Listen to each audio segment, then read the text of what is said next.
is Nicholas, folks. I want to welcome you. How do Australians really react to people who wear the burqa? Well, tonight Jonathan Krieg takes this issue to the streets. We felt like they wanted to beat us up. Well, I'd pull it off you right now. Angry enough to want to rip it off our head. Yeah. Burka rage, a symbol of religion and division. You are racist. Okay. All cops are racist. For Muslim women, it's an expression of their spirituality, a way of being closer to God. To others, it's a cultural expectation. For many, though, I'm very intimidated, especially that one with the full one. But God is this safe? Controversy rages about the burqa and its place in our community. At the centre of this controversy, Kanita Matthews, a Muslim woman who used her burqa to accuse police of being racist, and then used the burqa to avoid jail when she was found to be lying. Everyone back off! It's this absurd catch-22 that raises the question: does the burqa belong in Australian society? And do we need separate laws to help police and authorities identify others in the future? Tonight, a social experiment like no other. 3 non-Muslim women, Joanne, Jasmine and Belinda, will spend a day wearing the full burqa. Shopping, driving, banking, fending off attacks. Why are you so angry? It will be a day they'll never forget. It was a terrifying experience. Absolutely terrifying, not one I'd like to repeat in a hurry. First stop, this city centre. It's just after 10 a.m. and the women immediately feel the weight of stares. People are staring, seriously staring. I'm stealing yours. I don't know how thank I'm you. drinking my coffee. This guy actually walked past, turned around and had another good look. We then take the ladies to a busy mall. All is well, then this comment from a passing man pushing a pram. Okay, show me your licence. Wow. I can't believe Lovely. you just said that. Then something the ladies could never have expected. A verbal attack from these seemingly harmless ladies enjoying a coffee.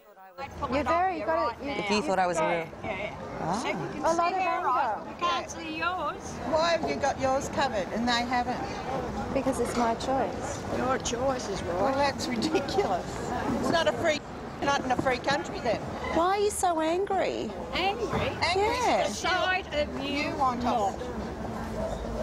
Look, there's other Muslims going past, and I believe that they want their head covered. Yep. That's fine, but not the whole face, because we want to know what you look like. I can't talk to you because you've got a blank face. You've got to look at people's eyes. In Australia, we're not a Muslim country yet.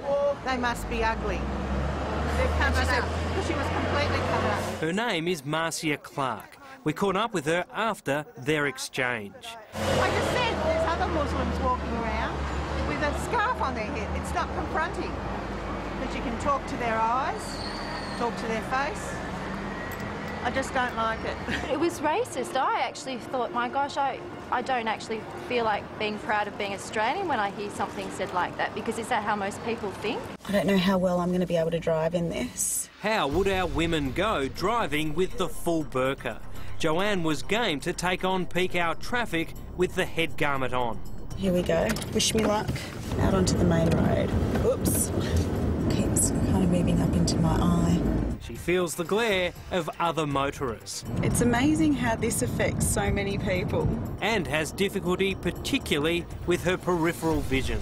I thought that my driving skills were definitely compromised. It did definitely limit my peripheral vision. It's in institutions like banks or when dealing with police regarding identity that burqas attract the most controversy. So, what would happen when we sent Belinda into a bank? Would the guards or staff pull her up, demand her to remove the headdress? None of the above. I was a little bit surprised that I was so freely allowed to roam around in the bank, seeing as you're not allowed in there with helmets or any other things covering your face. Nobody said anything to me about removing my veil while I'm in the bank. Of course they're going to be self-conscious, of course they're going to feel different. I wear the headdress because it's in the Quran, it's part of my religion. You know, that is a choice that people make and we should accept and respect that. They are not hurting anyone. These Australian Muslim women wear the burqa proudly on occasion. They've released a book called What a Muslim Woman Looks Like to improve cross-cultural awareness. I believe being an Australian-born Muslim woman, people will pass judgment on Muslims without ever actually meeting Muslim women. I believe that people should open their minds and their hearts to Muslims and be an open society as we are. A sentiment our three ladies are taking to heart. I'm going to be less quick to judge anybody. It was an experience that I will definitely take with me for a long time. Definitely, until you've walked in someone else's shoes to hold back judgment, until you've been there yourself. As Jonathan Creek This Nicholas Folks from the Hunter Report signing off.